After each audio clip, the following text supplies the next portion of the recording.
Shalom. Yahweh Bashim Yashar Barakatah to the brothers, Yahweh Shamar Al Bashim Shai to the sisters. I'm priest and officer Ashar Gapan of the Israelite School of Universal Practical Knowledge. Started out at 1 West 125th Street, Harlem, New York, under commanding General Yohana. And since 1969, we have been teaching that the so-called blacks, African Americans, the so-called Hispanics, the Latinos, the so-called Native Americans, the indigenous, the First Nations peoples of the Americas, that we and only us and our descendants from the lineage of our fathers are the real children of God, that we are the 12 tribes of Israel that you read about in the Bible, and that we are the real Jews, that Jesus Christ came for only us and died for only us, that God loved us and only us and no one else. So today is the Wednesday, the law class, but we're going to be tailoring it to this ridiculous month that the oppressor has allowed and given to Black, Hispanic, and Native American people, Black History Month. Black History Month is a crumb that the oppressor, the white man, the devil the Bible speaks of, has given to appease Black, Hispanic, and Native American people. We don't need a Black History Month. We don't need a Hispanic Heritage Month. We don't need none of that garbage. The entire Bible is the history book of Blacks, Hispanics, and Native Americans. The Bible is our culture, our history, our language. Everything is in there, right? And so today we're going to get into Black History Month and talk about what real leadership is. Because everyone likes to praise these so-called Black leaders during Black History Month. They like to praise so-called Hispanic leaders during Hispanic History Month, Heritage Month. And they're not leaders. It's a farce. These months, these days are just a way to further make us docile, right? So what I want you to do, Shaul, the third link here on the bottom next to it, right there, don't press it yet.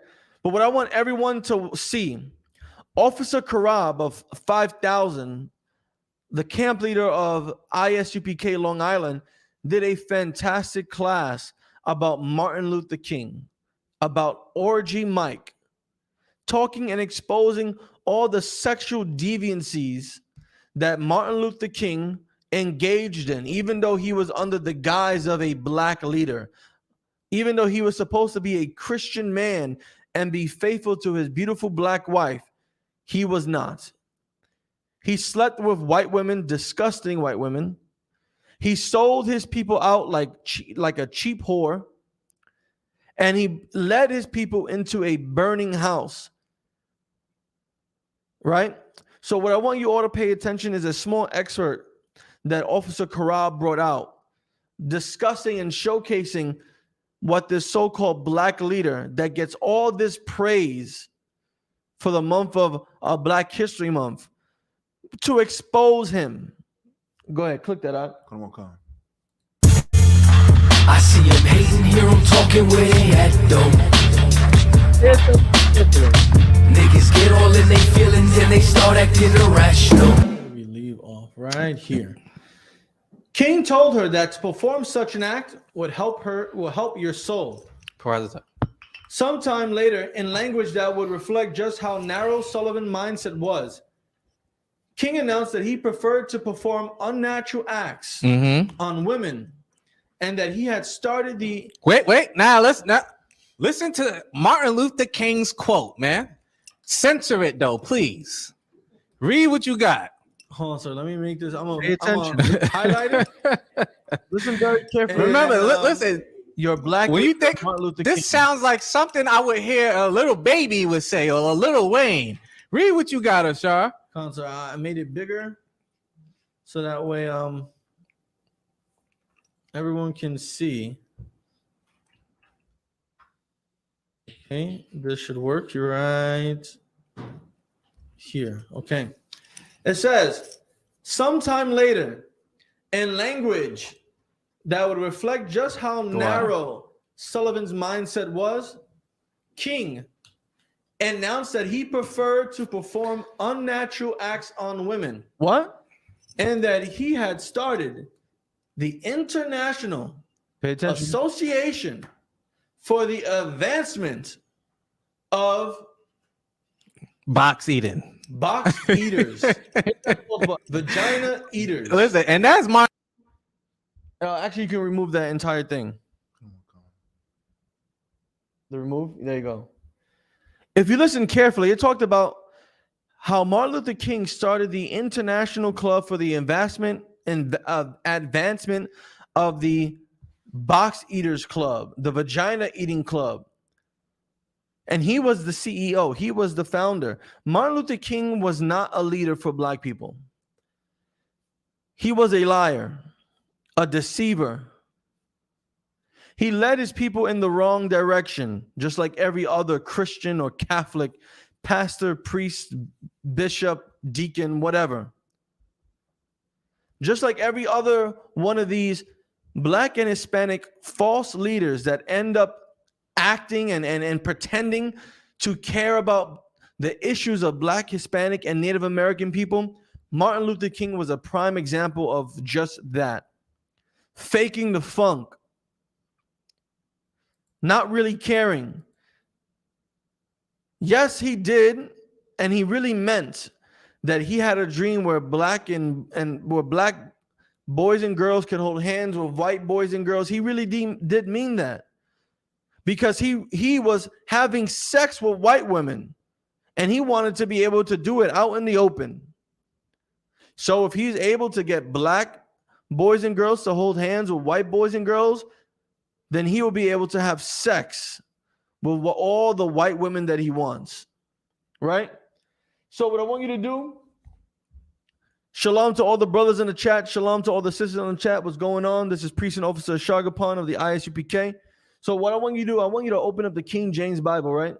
And we're going to be bouncing around a lot, because we're going to be talking about false prophets and real leadership.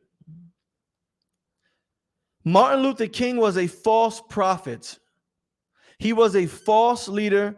He was a false, he was false. Everything about him was false. A false prophet, a false priest, a false minister, a false leader. He was never to lead. He was never supposed to lead black, Hispanic, and Native American people, right? So what I want you to do, right, is go to Ezekiel 13:1. Come on. We're going to start off in Ezekiel chapter 13, verse 1. And going forward, share the screen after you find the scripture, okay? Come on. We're going to Ezekiel chapter 13, verse 1. Perfect. You wanna add the stream. Not that one. No, stop. Go back down to where it says law class. The middle one. Come on. There you are. Right? So read. Ezekiel chapter 13, verse 1.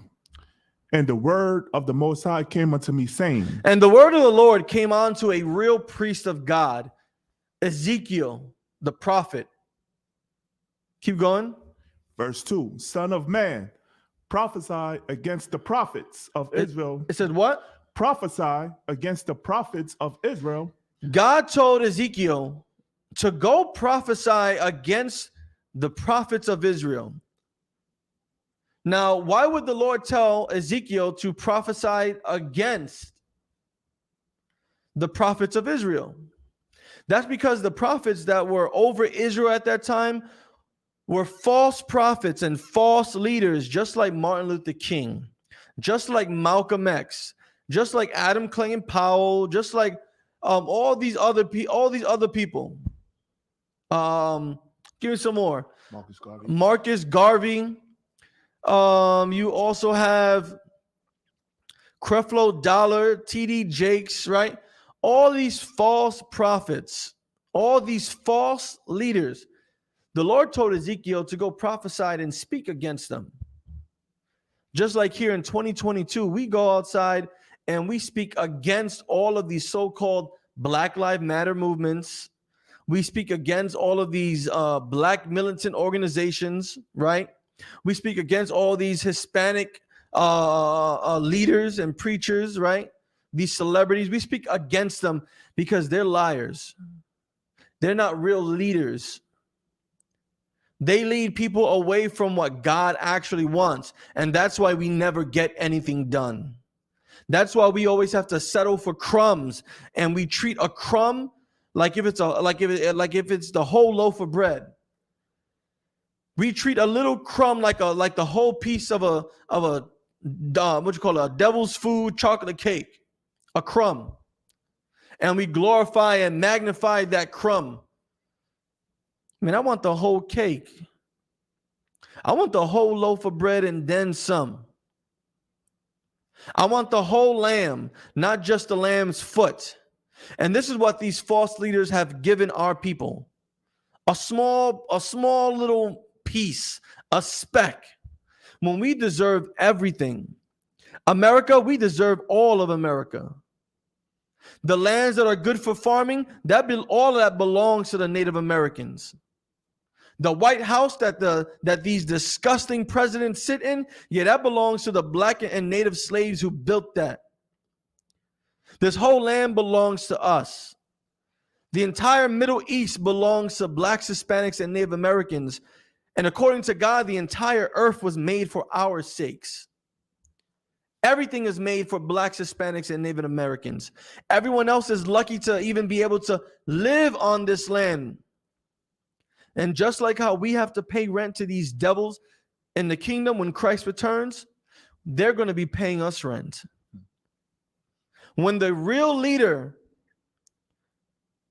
Jesus Christ, who you know him as, returns, we're going to see real leadership, not like Martin Luther King.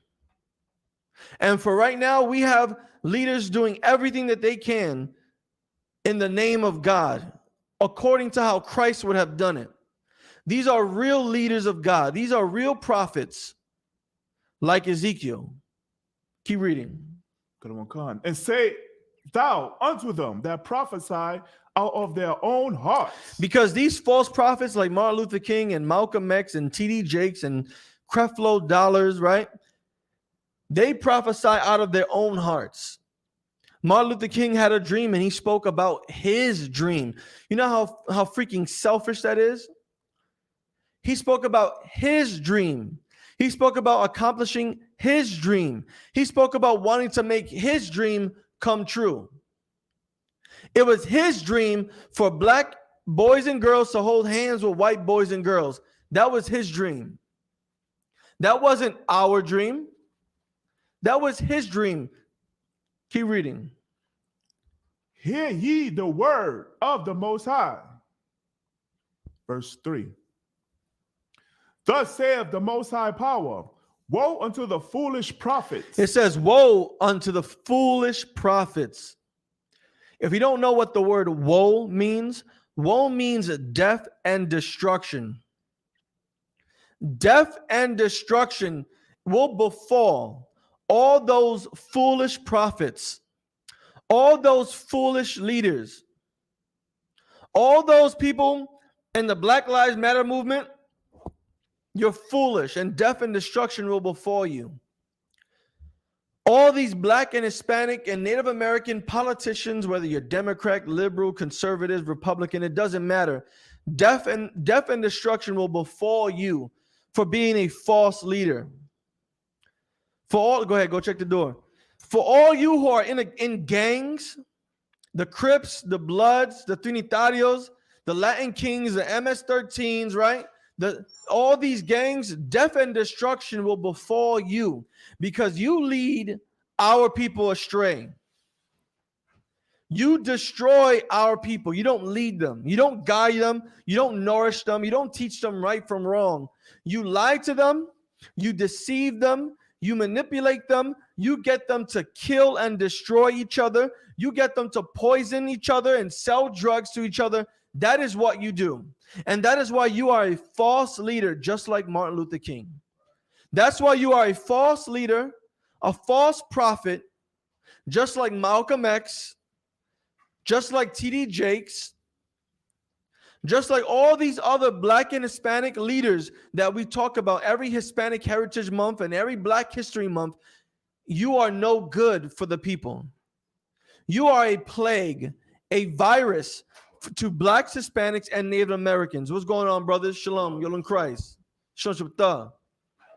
Right now, we're on Ezekiel chapter 13. We're on, I believe, verse 3 or 4 right now. Verse 3. You are completely false. Shaul, just warn them. Let's move on, all right? You are completely false. You are in no position to lead God's people, right? We're going to continue here. Read. That follow their own spirit. That what? Follow their own spirit. Because you follow your own spirit. You rather make money. You rather get this bread, this guac, this cheddar. You rather stack your chips than actually make sure that Black and Hispanic children get fed every single night. You rather go after your own sexual desires because you just love popping whores. You just love having sex with prostitutes. You just love going to Sin City and Sue's Rendezvous and the Gentleman's Club. You just love going to all these disgusting whorehouses to put your rod in some disgusting STD-filled woman's vagina. Just like Martin Luther King, just like Orgy Mike. Right. You do not lead Black, Hispanic, and Native American people. You do not guide them. You do not nourish them. You do not take care of them. However, you do follow your own spirit and you lead them astray. You cause them more pain and suffering. Keep reading. Kanawan Khan.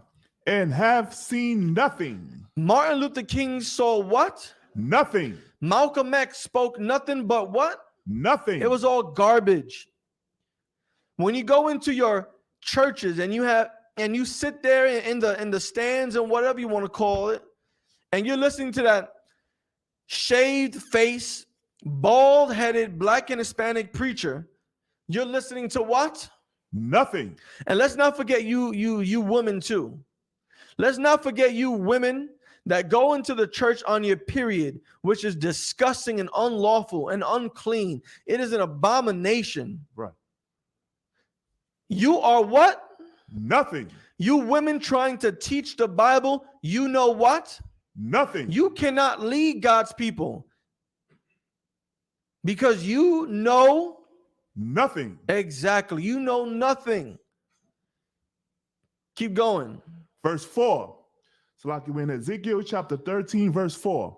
O Israel, thy prophets are like the foxes in the deserts. They're like the what? Foxes in the deserts. Yeah.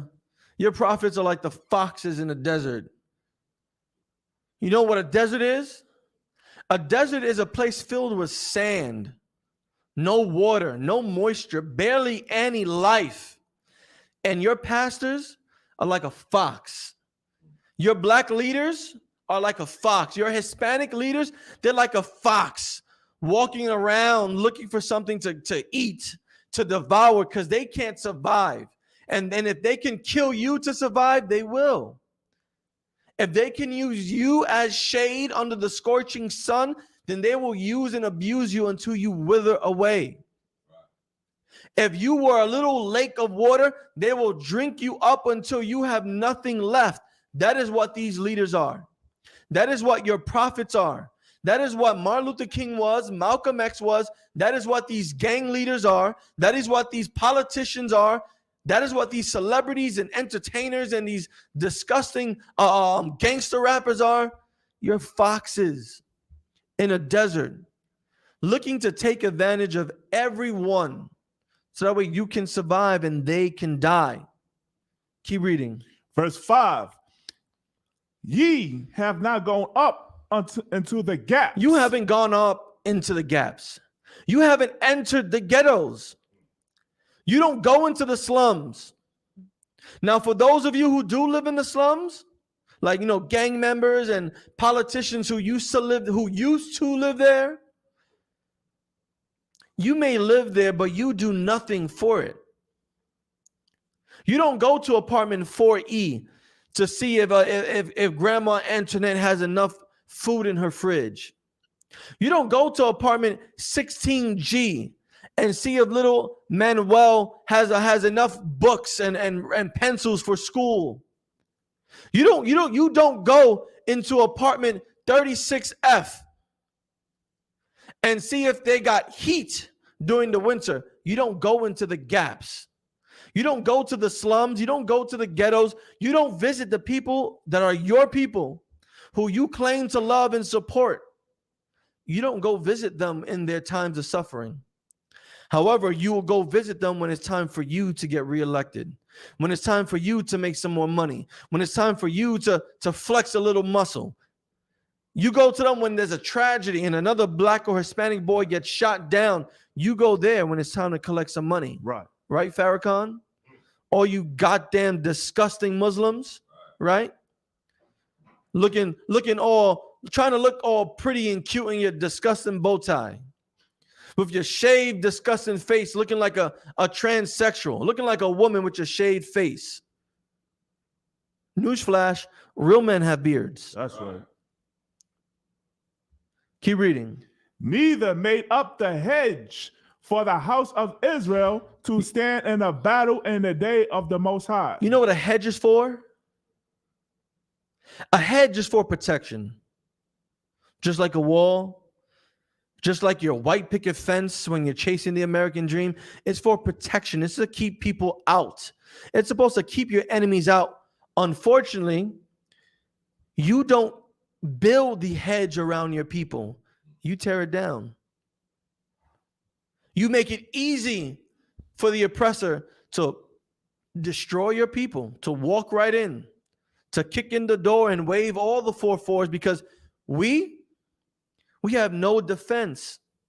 We have no hedge to protect us. We have no leadership, no government that protects and stands up for Black, Hispanic, and Native American people.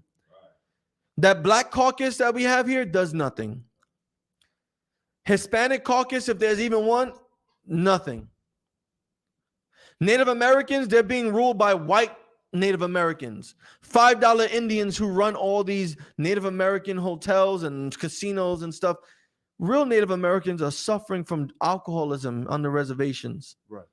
Real Native Americans are turning up missing and found raped and beaten on the roads. That's what real Native Americans are going through right now. Keep reading. Verse 6. They have seen vanity. Your leaders have seen what? Vanity. Nothing. They've seen nothing. They've had dreams and visions and all this other crap, but it's actually nothing. It's pointless. It's useless. It's vanity. Keep going. And lying divination. And they lie. Lying divinations. They don't see anything. They can't determine not a damn thing, right? Not one thing. They don't see into the future. They don't have knowledge of what is going to happen.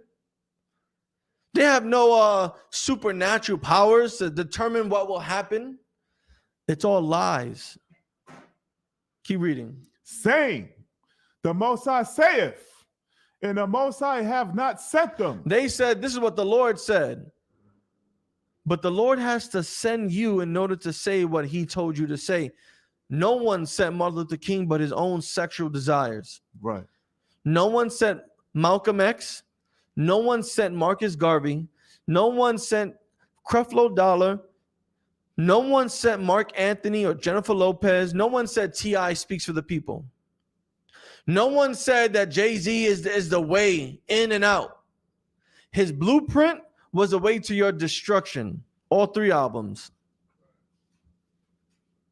Keep reading. And they have made others to hope that they would confirm the word. And they made others. They made you, me, our weak families. They made us hope to confirm the word. They made us hope that this will come true. They made us hope that an African named Barack Obama was actually for black people. Right. You remember Jeezy? My Lambo's blue and my president is black, right? Yeah, he made you hope. He made you hope that this will be true, that finally we can have a black president. Finally, things can change for us. Finally, black people will stop being murdered by police officers. There were so many black murders under Barack Obama.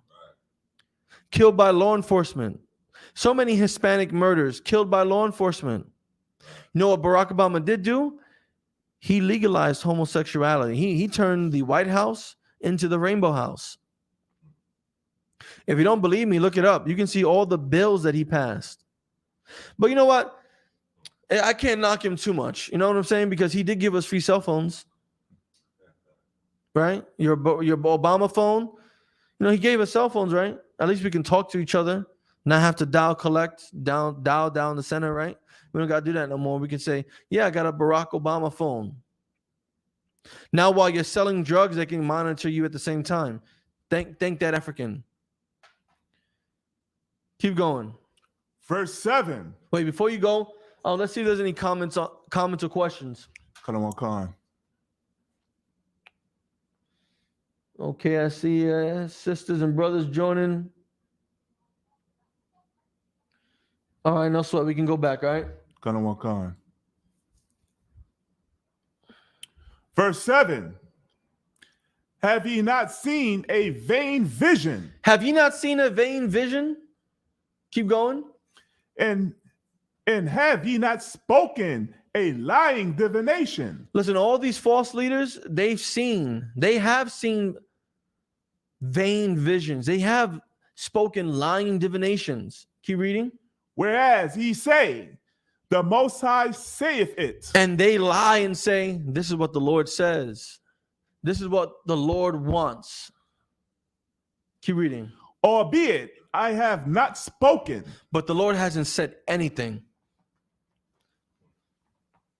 The Lord hasn't spoken to these people. That's why Martin Luther King was shot. The Lord hasn't spoken anything to these people. That's why Malcolm X was shot.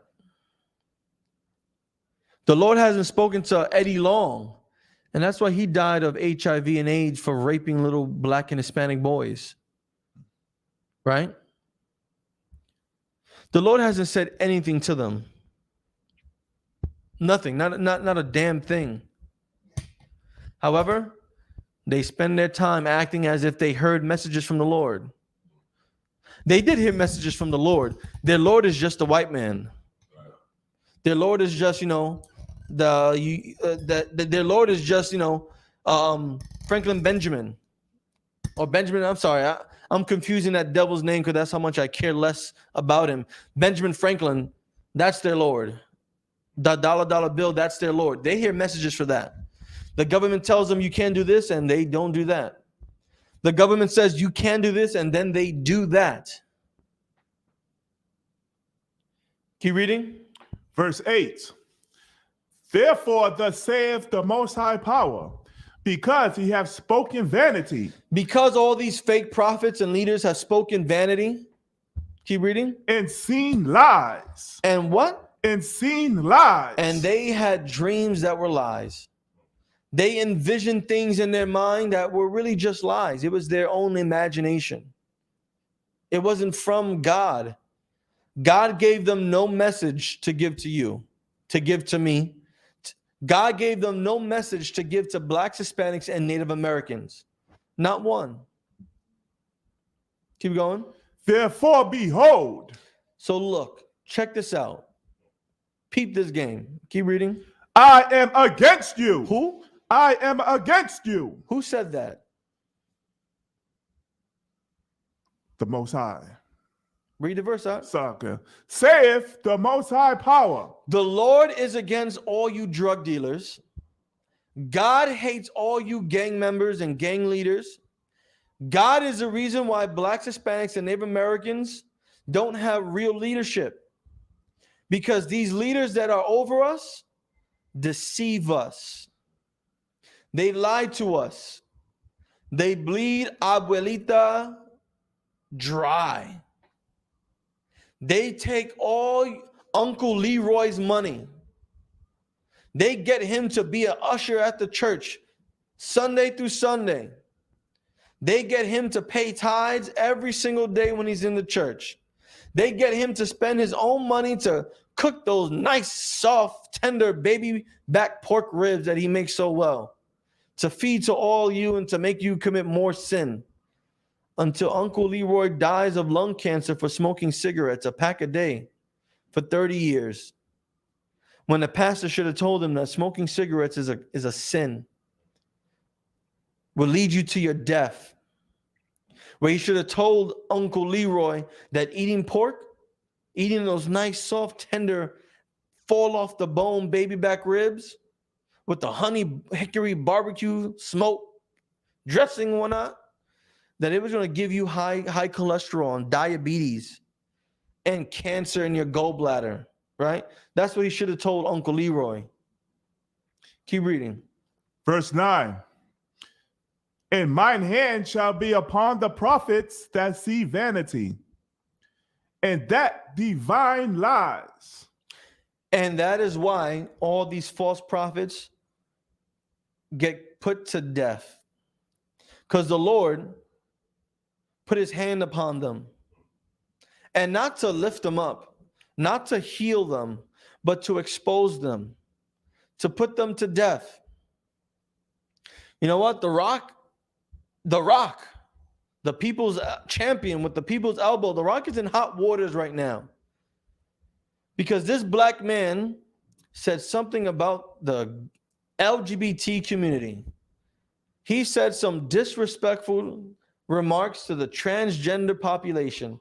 And oh my God, they are canceling The Rock. Dwayne The Rock Johnson is a failed black leader because his entire time he made you think that it was okay to be with everyone, to love everyone. And the moment he says, and the moment when the Lord puts a little jewel in his head, now he falls and crumbles. He made too much money in pro wrestling. He made too much money playing the main character in Snitch, right? He made too much money in Journey Around the World, whatever the hell that movie is with Kevin Nohart, right? He made too much goddamn money. The people's champion, now God is making him the people's example. Make an example out of The Rock. Next time, keep your mouth shut. Next time, stop pretending to be a leader of people, because you're not. Keep reading.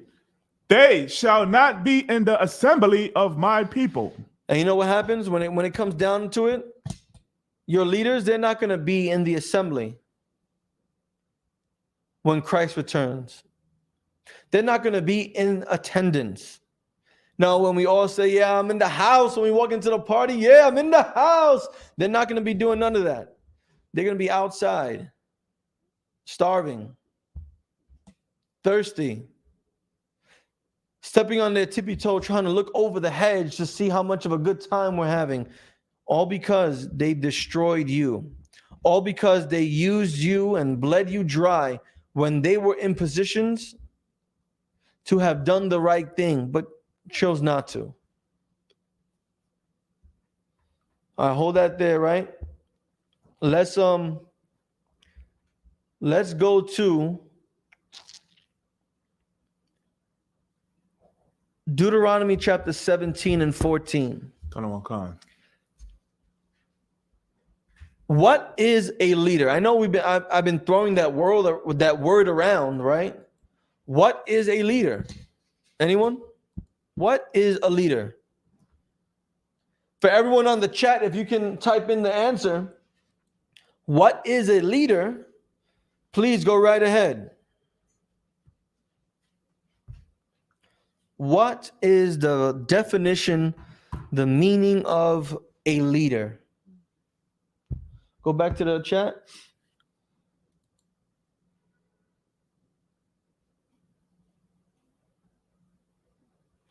Shout out, sister Maraka Puff. Yeah, the rock is now rock bottom. The people's champ is now rock bottom. Sister Shatara Banaf said a leader is someone that leads the people. Yes, but you're using the root word of leader to define the word. What is a leader? Anyone? Go ahead, brothers. What's a leader? Like you said, a leader is one who teaches and enforces the Most High's laws. Yes, that's absolutely correct. Right? But it's also more than just teaching and enforcing. Because for that, then you can just be a teacher or just an enforcer. But what is a leader? Anyone? Go ahead, brother. Someone who Not you. A person who leads or commands a group, organization, or country. A person that commands a group, or organization, or a country. A person that commands a people. A leader does teach. A leader does provide what was the other word you said? Teach and what else? And enforces. A leader does enforce. A leader commands, takes control. And Moses was actually a leader. Right? The father Maccabee, I believe his name was Menethias, if I'm not mistaken. He was a leader. Right? Joseph, he was a leader. Because of his leadership, Israel was saved. Now, don't get these words twisted and think, Joseph did it on himself and Moses did it on him by his own. The Lord chose them to do his will, to teach his lesson, to command his people, to enforce his laws and his will. And they executed what the Lord wanted perfectly. Go to Deuteronomy 17 and 14. Come on. Deuteronomy chapter 17, verse 14. Deuteronomy chapter 17, verse 14. When thou art come unto the land which the Most High thy power giveth thee. And what? Which the Most High thy power giveth thee. When you go into the land, this is what Moses is telling blacks, Hispanics, and Native Americans. When you go into the land that the Lord gives you, keep reading. And shall possess it, and shall dwell therein, and shall say, I will set a king over me, like as all the nations that are about me. This is what this is what the Lord is telling us. We wanted to be like every other nation. We wanted to be like white people. We wanted to be like Africans who just smell disgusting. We wanted to be like Asians, right? Who can't drive well and all that. We wanted to be like Arabs, and East Indians and just have disgusting dreadlocks and smell like curry, right? We wanted to be just like them, and we wanted a king, a ruler over them. That's what they wanted. So this is what the Lord is telling us then. Keep going. Verse 15. Thou shalt in any wise set him king over thee, whom the Most High thy power shall choose. One from among the brethren one from among thy brethren shalt thou set king over thee. It says, one from among your brethren. A man who is Black, Hispanic, and Native American is the one who will be chosen to be king over you, to be a ruler over you, who should be set to command and lead you. Keep going. Thou mayest not set a stranger over thee. So read that again. Thou mayest not set a stranger over thee. We are not allowed to set white people to rule over Blacks, Hispanics, and Native Americans. Right. We are not allowed to have Africans rule over Blacks, Hispanics, and Native Americans. Asians, Arabs, East Indians, whatever kind of other nation you can think of, they're not allowed to rule, to command, to lead, to teach, to enforce over Blacks, Hispanics, and Native Americans. One among us, let it be a Puerto Rican man, a Taino Indian, a Boricua, an Arawak. Let it be someone from the Azteca, right? Let it be someone from the Mayan civilization. Let it be someone from the Blackfoot Indians or the Cherokee. Let it be someone from Trinidad and Tobago and St. Lucia. Let it be Brother Bernard, right, from New York, or Mr. Hopkins from down south. Let it be him.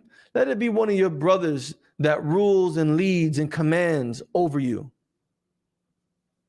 right? Keep going. Which is not thy brother.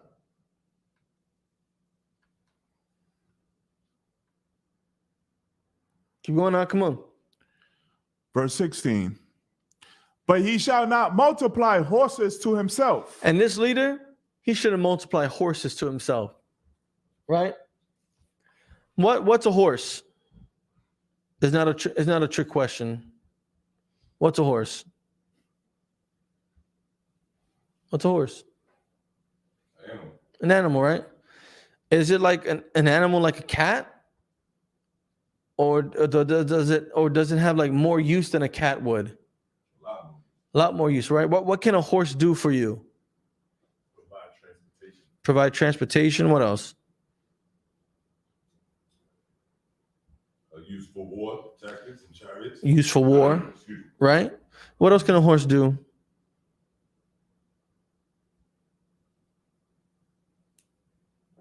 It could pull like heavy cargo for. Pull heavy cargo, you know, can help you farm, can pull like a plow, right? A horse is useful. Is a horse expensive?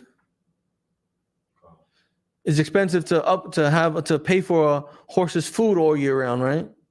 To house them, right? To make sure that they're healthy, it's expensive, right? Horses cost money. Now, a real leader shall not multiply horses to himself. Keep reading. Nor cause the people to return to Egypt. Nor cause the people to turn to their enemies and their oppressors for help. To go back to their slave masters, to be slaves again. Keep going.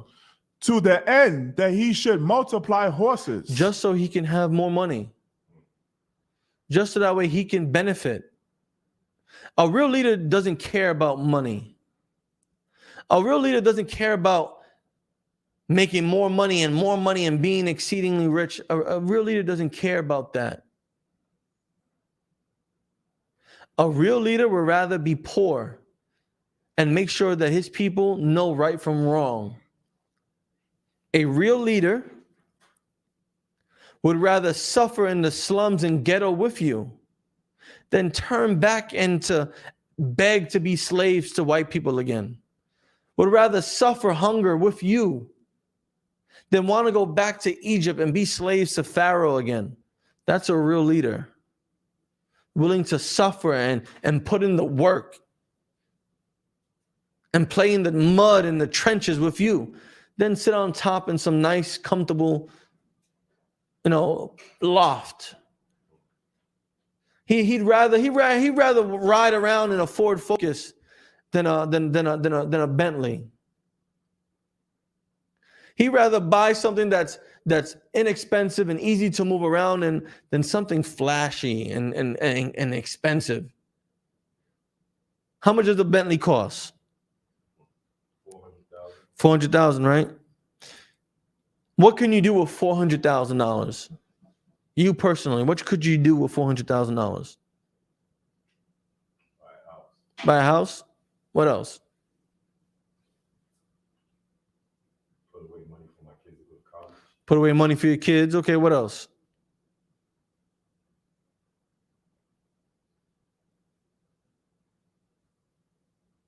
Anyone else? What could you do with $400,000? Business. Start a business, okay. Feed a lot of homeless people. Feed a lot of homeless people. With $400,000, I can give it to Commanding General Yohana, who will build homes for the homeless. With $400,000, I can just give that to Commanding General Yohana, who would just buy more acres of land to farm on.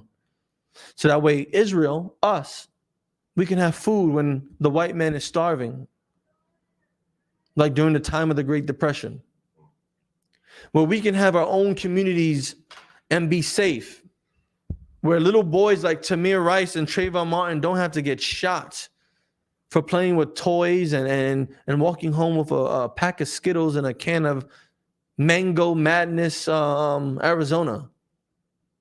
Right? Keep reading. For as much as the Most High hath said unto you, ye shall henceforth return no more that way. We're not supposed to return back to selfishness and slavery and oppression and greed. Keep going. Verse 17, neither shall he multiply wives to himself. Oh, snaps. Sidebar. This is a scripture that proves that we cannot have multiple wives. This is a scripture that says men can't have multiple wives. Keep in mind, we're talking about leaders. So technically, then this wouldn't apply to just regular random folk. A random, regular black and Hispanic man who's not a leader, well, I guess he can then have multiple wives then, right? See how that loophole is stupid? This is why not everyone is meant to teach the Bible. So let a man of the Lord teach you, not you in general, but everyone who would claim that this is about multiple wives and you can't have multiple wives. Keep reading. That his heart turn not away. What? That his heart turn not away. Now, why can't a man not have multiple wives? To prevent his heart from turning away from the Lord. Because look what happened to Moses. Look what happened to King Solomon. He had multiple wives. He had a lot of wives, a lot of lives. He was strong. You know what I'm saying? But he married heathens as well. He had sex with disgusting heathen women. And those wives, those are the wives that turned him away. Those are the wives that got him to worship their gods. Those heathen wives, were the ones that got Solomon to build altars to the gods of Asians and the gods of white people and the gods of the Egyptians. That's what they did. Men can have multiple wives. It's in the Bible all over the place.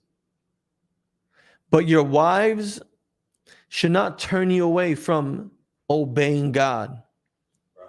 Your wives should not turn you away from loving your people and caring about your people and leading and guiding and feeding your people. They should not get in the way.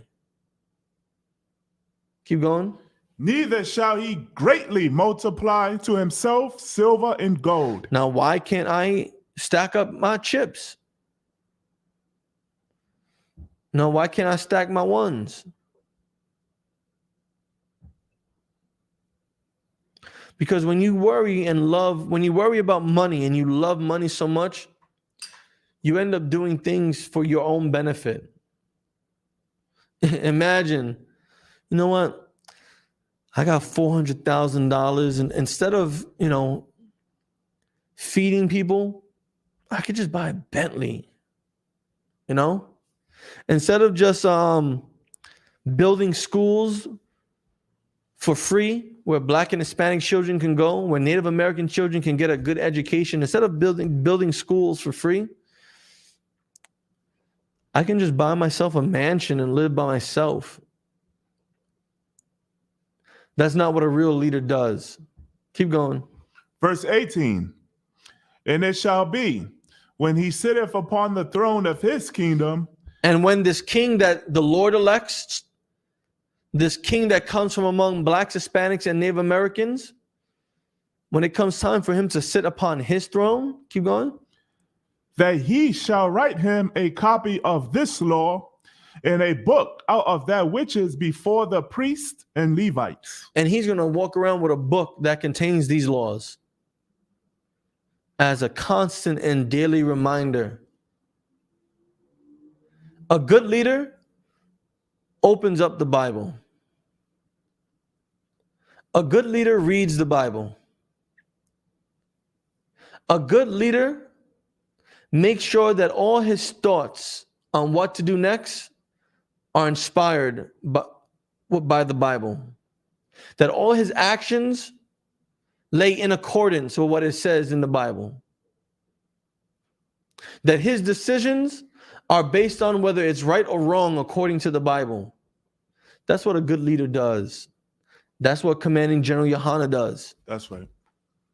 And that's why on April 15th, in Cocoa Beach, Florida, Commander General Yohana is hosting the Lord's 53rd annual Passover. He's putting up the money. You know how expensive something like that costs? Everyone don't got it like that. I just paid $400 something for my plane tickets.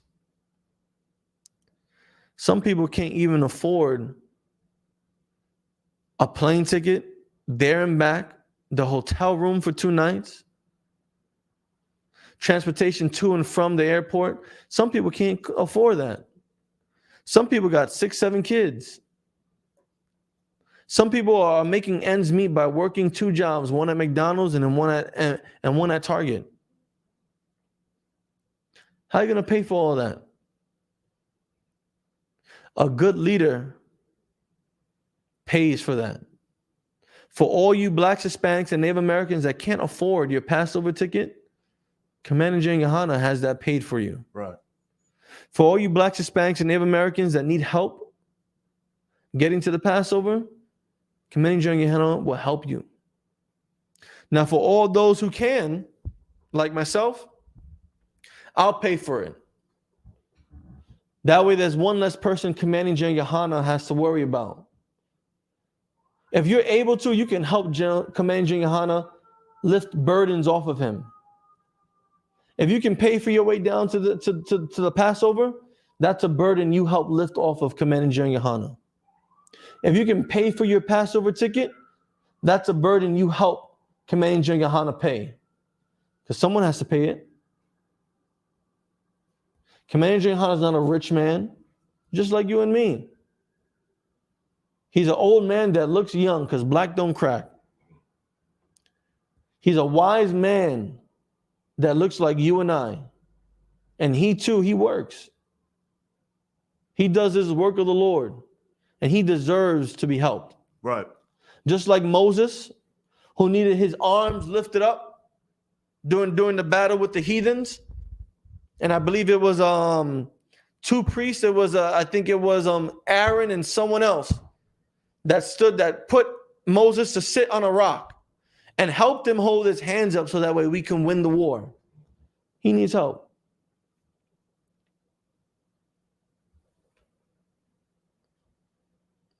Let's drop that. Let's go to Ecclesiastes. Ecclesiastes chapter 12, verse 13. Gonna work on. Ecclesiastes chapter 12, verse 13.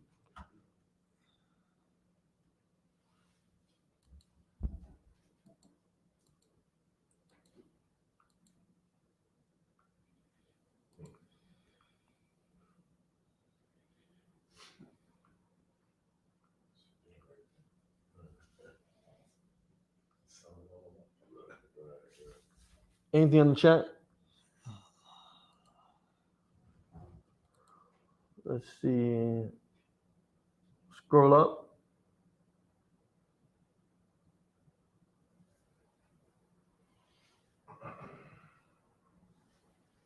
Stop there. So I'll choice with you. Scroll down.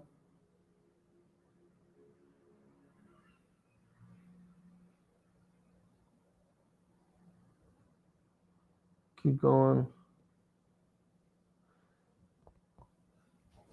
Foreign Maybach. If we have time, I'll definitely get to that question you have. It's on Proverbs chapter 30, 11 through 14. Let me just get that up here on my screen real quick. Hold on 1 second, everyone. Proverbs chapter 30, verse 11 to 14.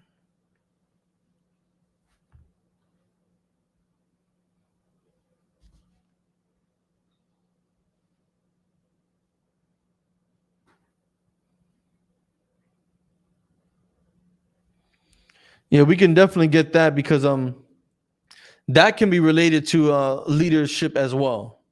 Proverbs chapter 30, verse 11 to 14, and you said 28 to 30.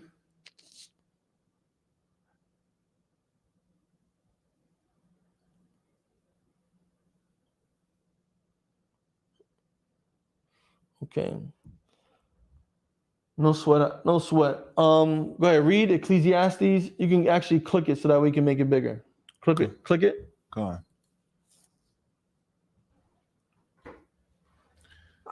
Excuse me. Ecclesiastes chapter 12, verse 13. Let us hear the conclusion of the whole matter. Let us hear the conclusion of the whole matter. This is the end all and the be all of any conversation at the end of the day. Right? Who's better? LeBron or Jordan? Who's funnier?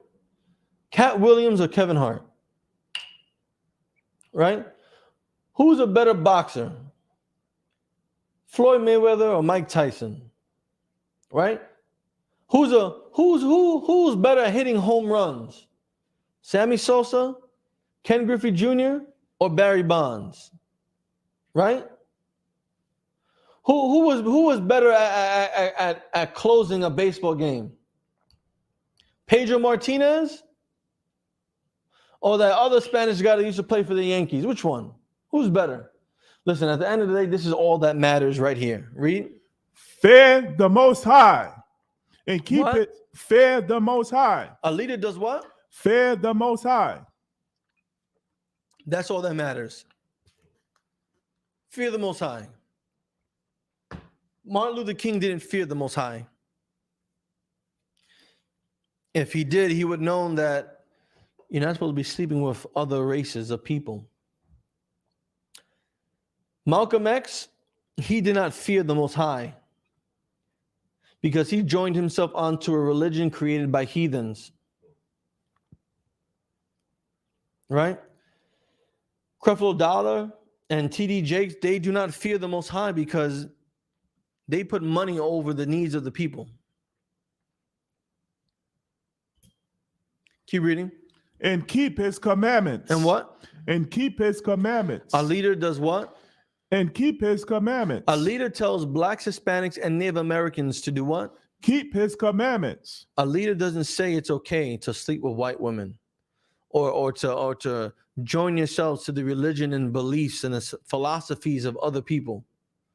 A real leader of God tells his people to do what? Keep his commandments. To keep his commandments. That's what a real leader does. Black History Month is missing real black leaders. Hispanic Heritage Month is missing real Hispanic leaders. Because all the examples that they give us, George Washington Carver created the peanut and all this other stuff. Real leaders tell their people to do what, Shaul? Keep his commandments. That is what a real leader does. tells you to keep the Lord's commandments. Fear God and keep his commandments. Keep going. For this is the whole duty of man. Because that's it. That's the bottom line. Unlike the rocks, rock bottom, this is rock bottom. That's the end. That's the end of all. That's the end of it. Point blank, period. This is the whole duty of your life. The whole purpose of you being born was to fear God and obey his commandments. The whole reason that you will die one day is to prove that you fear God and you obey his commandments. That's the whole point of being born and dying. To prove that you had the power and the will and the desire to fear God and obey his commandments. Now, I know many of us had a late start, a very late start. But starting late doesn't mean that you cannot die fearing the Lord and obeying his commandments. From this point on, you can do it. Many people have, like Peter and Paul and Matthew and John and Luke.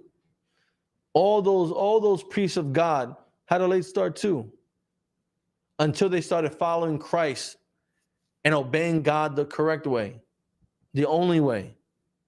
They followed a real leader. And when it was time for Christ to be amongst his forefathers, to be amongst and sit at the right hand of God, the men that he trained led just as well as he did. They led their people. They died for their people. They went to jail for teaching their people the truth. Right? Drop that.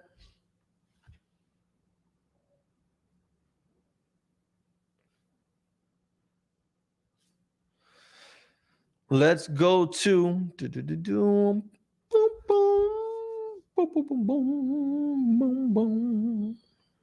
all right. Let's go to First Maccabees.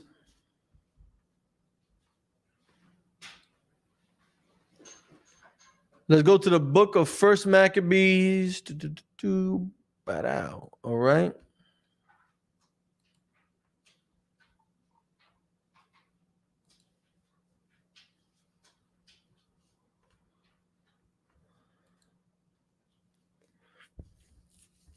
we're going to start at chapter 2. First Maccabees, chapter 2. We're going to start in verse 1. And we're going to get a real example of a real leader, of a black man that is worthy of being mentioned throughout Black History Year, Hispanic History Year, Native American History Year. This man that we're about to read about is worthy of being talked about, is worthy of being mentioned. Right there with Moses and Yahushua, who you call Jesus, and Ezekiel and Obadiah, and Isaiah and Jeremiah and Zephaniah. This man right here, Mattathias, is worthy of speaking about. Read. Wait, hold on. Go back to the chat. Let's see anything new. Come on. John Johnson, you're absolutely correct. Yeah, Mario Verrera, whatever his name is, Veriano, whatever. He was the closer for the Yankees, right? Martin Luther King was definitely full of lust. Creflo Dollar has 2 jets, yeah, because he's a scumbag, right? And listen, John, thank you for calling me a righteous brother, but I'm nothing. The closest thing that we have to Christ right now, who was absolutely righteous, is Commanding General Yohana. That's right. That's the closest thing to righteousness. That man right there. All right, let's get back to the scripture real quick. Come on. Go ahead, read. First Maccabees chapter 2, verse 1. In those days arose Matthias, A Jew, the son of John, the son of Simeon, a priest of the sons of Jorib, from Jerusalem, and dwelt in Modin. So here we are talking about this man who is a descendant of priests. Right? Keep reading. Verse 2. And he had 5 sons. He had 5 sons. Jonan called Caddis. Verse 3. Simon called Thasai. Verse 4. Judas, who was called Maccabeus. Verse 5. Eleazar called Aaron. And Jonathan, whose surname was Aphas. Verse 6. And when he saw the blasphemies that were committed in Judea and Jerusalem. Now, you may be wondering, well, what blasphemies are you talking about? Read chapter 1. Read chapter 1 and you'll see everything that these disgusting Greeks did to us. But more importantly, you'll see what these disgusting false black and Hispanic leaders did. How they sold us out. How they begged like female dogs to be ruled over by white people, to go back into slavery, to be acknowledged and accepted by the devil, right? They begged and they convinced all of our ancestors, well, just about all of our ancestors, to go back into slavery, to join the heathen, to be ruled by the heathen because ruling ourselves was too hard. Keep reading. Verse 7, he said, woe is me. He said, woe is me. I must be dying. My heart. I can't breathe. After seeing all the blasphemies, all the little baby boys that were hung from trees because they were circumcised on the 8th day, he said, well, woe is me. All the women and girls that were raped, he said, woe is me. All the strong men that were put to death who dared to fight against the Greeks, he grabbed his chest and said, I must be having a heart attack. I can't breathe. Keep going.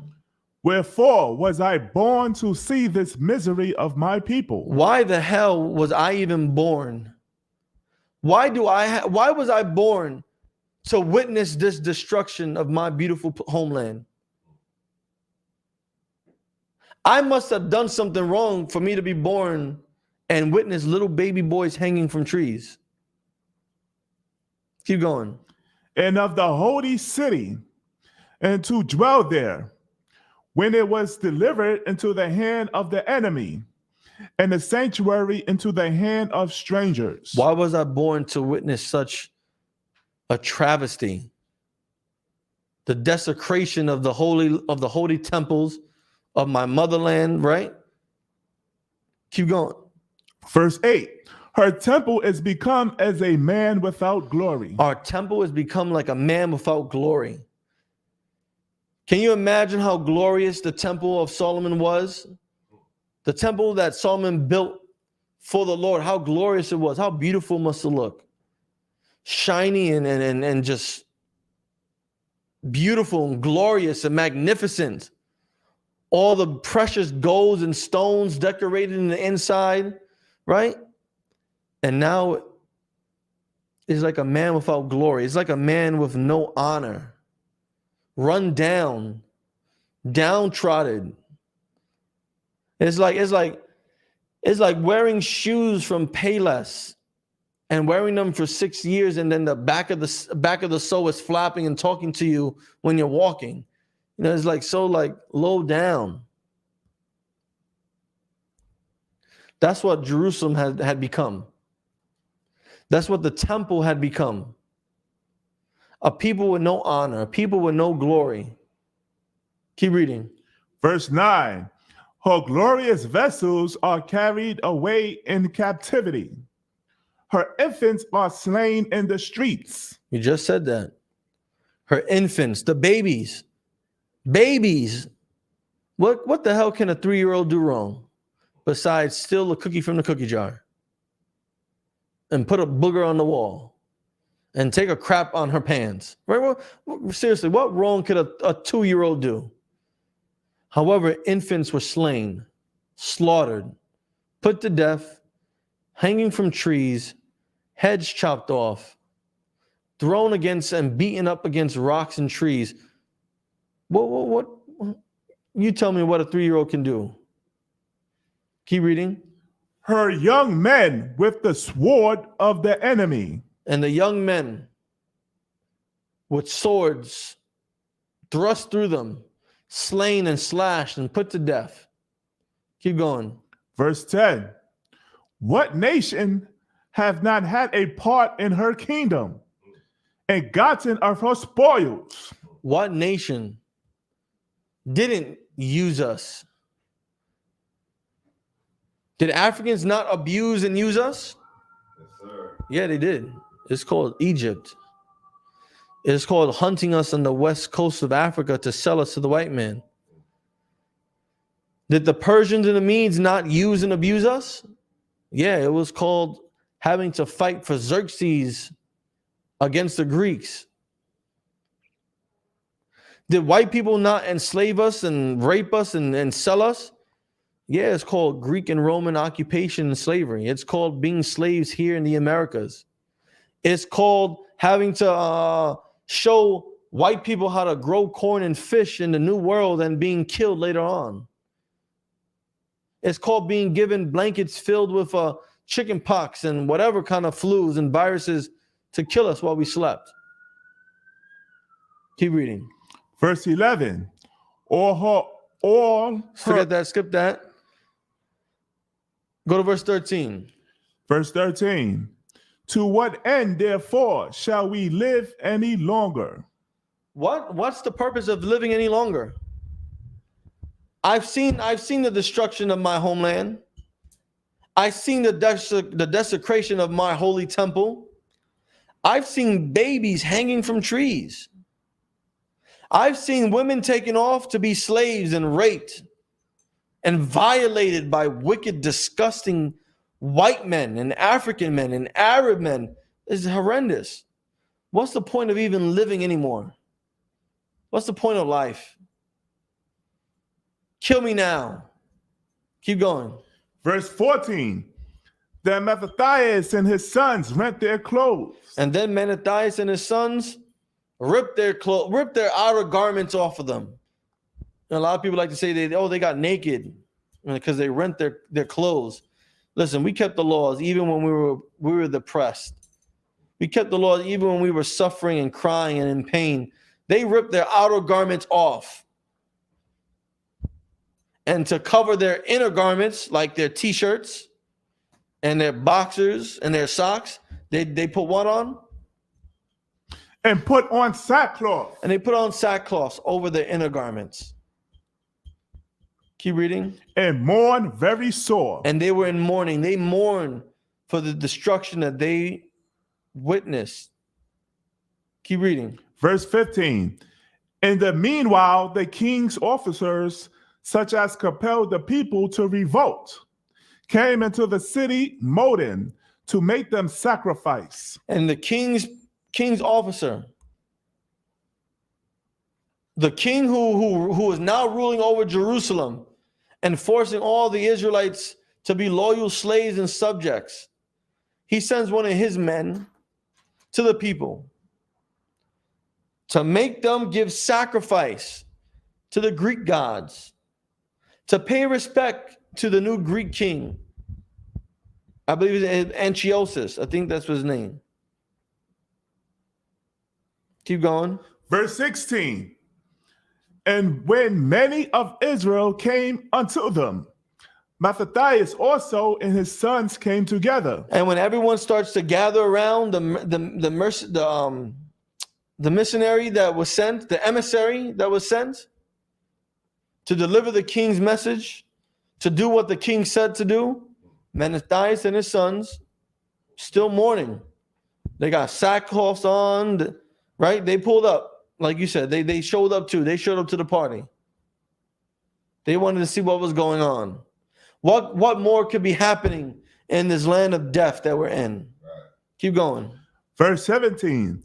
They answered the king's officers and said to Mattathias on this wise. Then the king's officer saw Mattathias and recognized Mattathias and knew who Mattathias was.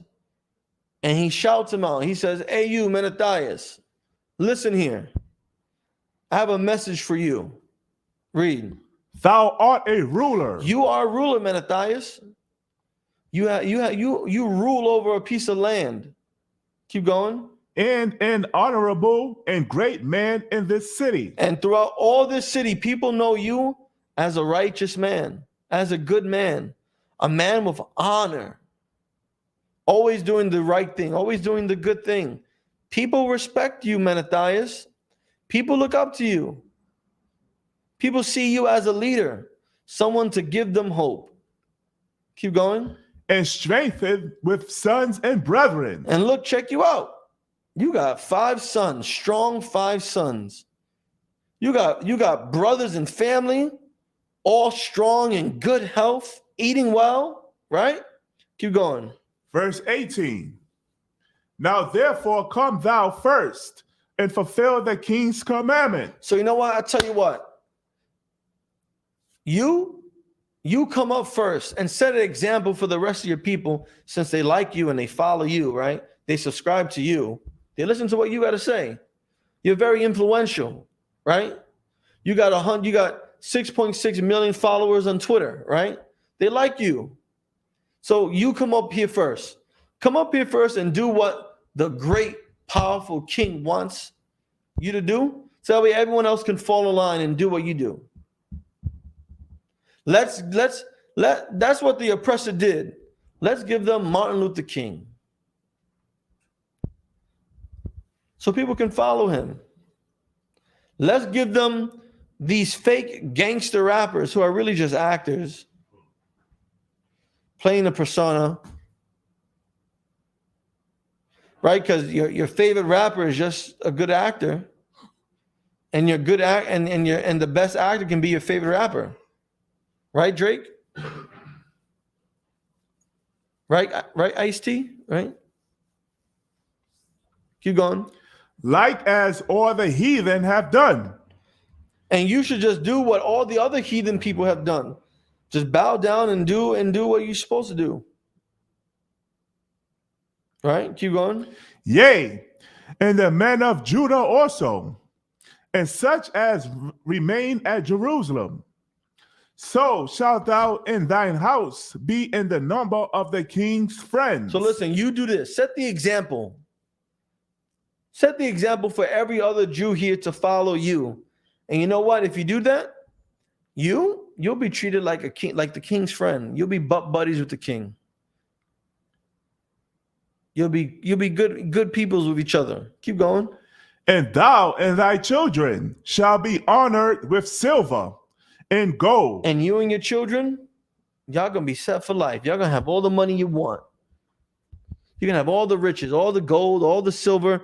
You're gonna get all types of rewards. Just, set the example. Be the first one to start it off. Set it off right. And you'll be taken care of. Keep going. And many rewards. Verse 19. Then Mattathias answered and spake with a loud voice. Though all the nations that are under the king's dominion obey him, and fall away every one from the religion of their fathers, and give consent to his commandments. So Mattathias turns around and says, you know what? With a loud voice, so everyone can hear him, he says, your king, he has a lot of nations and a lot of other races of people and civilizations under his rulership. He's conquered a lot of lands, a lot of kingdoms. And everyone obeys him. Everyone does what the king wants. Everyone has given up the religions and the beliefs and the customs and the culture of their ancestors and follows this new religion that the king has and practices the customs that the king created. Right? They do all of this. Keep going. Verse 20. Yet will I, however, and my son, me, and my sons, and my brethren, and the people that roll with me, my family, my day ones, right? walk in the covenant of our fathers. We're going to obey God. We're going to do what our forefathers did. We're going to keep the covenant that God made with Abraham, Isaac, and Jacob. That's right. We're going to keep these laws and statutes and commandments. Right? Because what's the whole duty of a man? What's the purpose of being born and dying? To fear God and to obey his commandments. This is a real man right here. That's right. Black History Month is full with fake men, filled with fake women. Hispanic Heritage Month is filled with fake men and fake women. They're not leaders. They're followers who followed what the enemy told them to do. Instead of following what God said and to lead his people. Keep reading. Verse 21, Most High forbid that we should forsake the law and the ordinances. God forbid that we should even think about throwing away the law, disobeying the ordinances. Keep going. Verse 22, we will not hearken to the king's words. Yeah, we ain't going to listen to the king's words. To hell with the king. F him. Keep going. To go from our religion, neither on the right hand or the left. And we're not going to stop worshiping our God. Not even a little bit. You know, the king just wants a little bit, just a little bit. Just eat pork a little bit. Just sell crack just a little bit. Just have sex with a man just once. Right? Like, no, we ain't going to even do that. We're not going to budge a little bit. We're not going to budge at all. We're not going to bend the rules. We're not going to break them. We're going to keep them. We're going to stand 10 toes deep, boots strapped, hair braided. My hair's growing longer. I'm trying to get my braids back. You know what I'm saying? Right? Beard's growing too. But we're gonna stand like men of war. And we're going to obey our God. We're not going to waver. We're not going to shake. We're not going to shudder step. We're not going to fumble. This rock isn't going to hit bottom, right?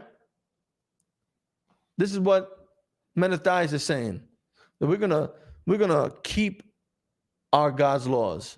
Keep reading. Verse 23. Now, when he had left speaking these words, there came one of the Jews in the sight of all. However, when Menathias was done standing up for the Lord, here comes Martin Luther King. Here comes Creflo Dollar. Here comes Janet Jackson. Here comes Derek Jeter and Alex Rodriguez, right? Here comes Mariano Rivera. Here comes Pedro Martinez. Here comes Barry Bonds and Ken Griffey Jr. and Kobe Bryant. Here comes Michael Jordan and Charles Barkley, right? Here comes Shaquille O'Neal coming right up. Yes, master, I'll do it. If he don't want to do it, I'll do it. If he don't want to be friends with the king, I do. If he don't want silver and gold, I do. I'll do whatever you want. I'll set the example. Everyone follow me and do what the king wants. Keep going. To sacrifice on the altar. To sacrifice on the altar. To sacrifice swine, the most abominable thing. Pig. Such a disgusting animal. Good for eating garbage and trash. Right? Keep reading. Which was at Modin, according to the king's commandment. Verse 24. Which thing, when Mattathias saw, he was inflamed with zeal. And when he saw this jive turkey, this sellout, this Sambo, this fake veneer teeth smiling, bald-headed Steve Harvey, this Cedric the non-entertainer, when he saw this, his zeal was lit. He was infuriated. How dare you disrespect me when I'm standing for the Lord? How dare you decide? How dare you have the audacity to just throw away the covenant of our God? How disrespectful can you be to give up everything you know to believe in just for a little bit of gold? Just to be butt buddies with the king? Keep going. And his reins trembled. And he couldn't contain himself. Ever seen an alcoholic in the morning? When they haven't gotten their fix yet, their hands tremble, right? Their hands shake. He couldn't contain himself. He couldn't control himself. That's how angry he was. That's how much his zeal for the Lord was. Keep going. Neither could he forbear to show his anger according to judgment. Wherefore he ran and slew him upon the altar. So he killed that man in front of everybody on the altar. You want to kill swine? You know what? I'm gonna slaughter you as an offering to the Lord, because you deserve to die, you disgusting bastard. That's right. You disrespectful bastard. You slave.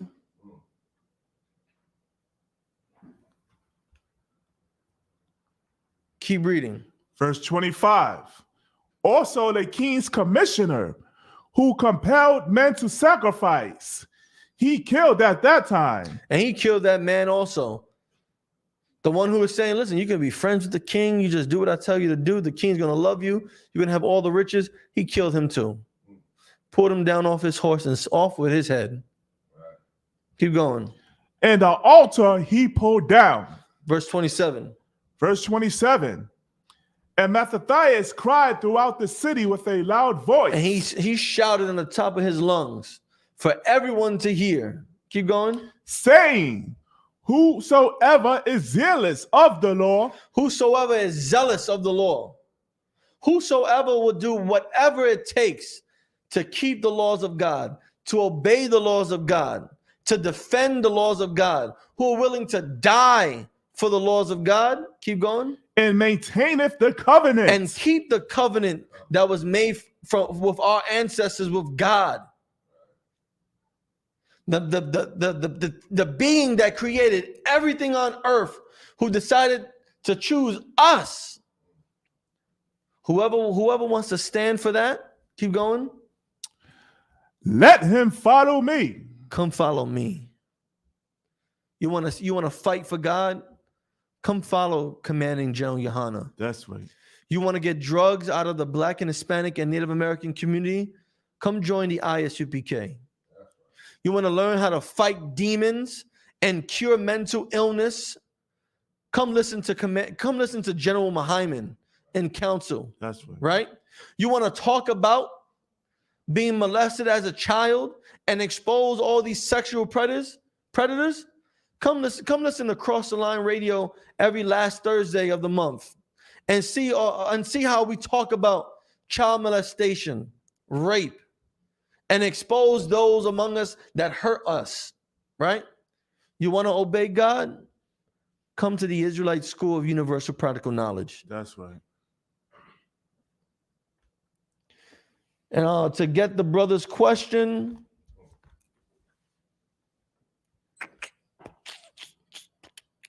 go to the chat real quick. Let me Come on, see. God.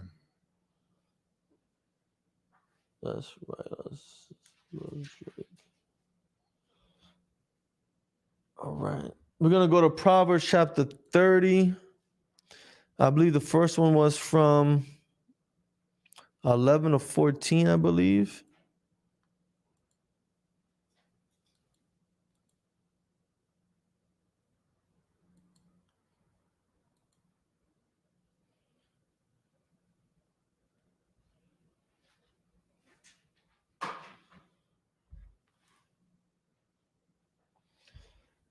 Read. Proverbs chapter 11, No. Slakia, Proverbs chapter 30, verse 11. There is a generation that curseth their father, and doeth not bless their mother. Verse 12. There is a generation that are pure in their own eyes, and yet is not washed from their filthiness. Verse 13. There is a generation, oh, how lofty are their eyes, and their eyelids are lifted up. Verse 14. There is a generation whose teeth are as swords, and their teeth as Their jaw teeth. and their jaw teeth as knives, to devour the poor from off the earth, and the needy from among men. You can use this to talk about these fake leaders like Martin Luther King. Right. Right? Go back to verse 11. Come on, card.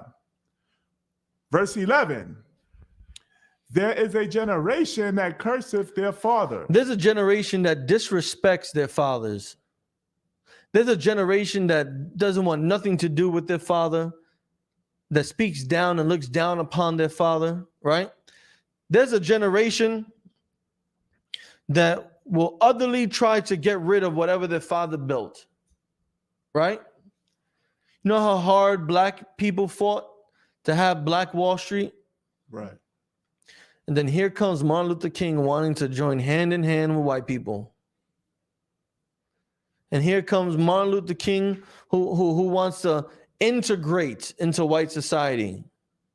You know, black people fought hard to have black colleges, HBCUs. And since Martin Luther King, now black and Hispanic people want to go to white colleges and white universities and white Ivy League schools. And historically, black colleges now are suffering, are poor, are getting run down. Keep going. And doeth not bless their mother. And they don't take care of their mother. They don't honor their father or their mother like the law says. When your parents get old, you're supposed to take care of them. Right. But instead, this generation doesn't take care of their father, doesn't take care of their mother, doesn't respect their father, doesn't respect their mother. Keep going. Verse 12. There is a generation that are pure in their own eyes. There's a generation that thinks that they are good, too good. Nothing is wrong with them. They're the best of the best. They're pure in their own eyes. In their own eyes. When they look in the mirror, they're like, damn, I look, you know, when you look in the mirror, be like, damn, I look good today. I'm stunting. I'm fly. I look like a $100,000. They think that they're perfect, that they can do no wrong. Keep going. And yet is not washed from their filthiness. But yet they're not washed from their filthiness. Yet they're full of sins. They looking in the mirror and saying, oh yeah, I did a lot of good things today. I feel good about myself. You know, nothing can bring me down. Meanwhile, they talk bad about the people suffering from drug addiction. Meanwhile, they were just smoking a blunt a few minutes ago. Meanwhile, they were just sucking a man's rod 3 hours ago because they're gay, right? Keep going. Verse 13. There is a generation, oh, how lofty are their eyes. Say that again. There is a generation, oh, how lofty are their eyes, and their eyelids are lifted up. And they look down on everyone and keep their heads up. You know, people say you have their nose turned up, like you too good, like your shit don't stink. This is the same generation, that they're too good, that other people are beneath them. So their eyelids are turned up. They're looking up. They don't even bother to look down at the man sleeping on the street in 19-degree weather.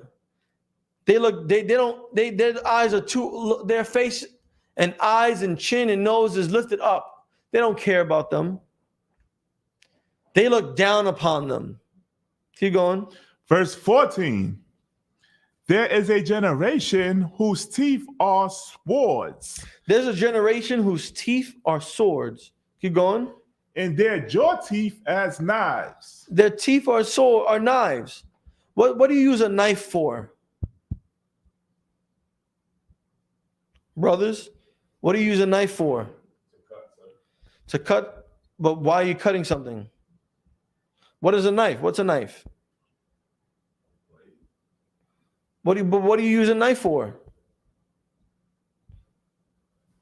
Okay, tell me this. What do you use a sword for? What's a sword for? It's a weapon. It's a weapon for what? War. Fighting. What do you do? What do you do for war? Kill. They use their teeth are like swords, because they're gonna eat and devour and destroy and kill. With a knife, you cut things to make it easier to eat, right? Read the next line. To devour the To do poor. what? To devour. To eat, To devour. to consume, To devour. to take advantage of, To devour. to bleed dry. To devour. Keep going. The poor from Their teeth are like swords and knives, because they're going to use their teeth to take everything from you, to suck you dry, to bleed you dry, to use and abuse you. That's what false leaders do. They eat you alive. Keep going. the poor from off the earth, and the needy from among men. And they take advantage of the poor. They take advantage of the needy, just like Martin Luther King did, just like Malcolm X did, just like Creflo Dollar does, just like TD Jake does. They take advantage of the poor. That's what fake leaders do. Right. But a real leader makes sure that the poor have food, that the needy have what they need. That's what a real leader is. That's right. And with that, I'm Priest and Officer Shagapan of the ISUPK, under Commanding General Yohana. We started out at 1 West 125th Street, Harlem, New York. And since 1969, we've been teaching Black, Hispanic, and Native American men to be real leaders, to obey God, to fear God, because that is their whole duty. That's their whole purpose in life. And with that, shalom. You can clip the class, right?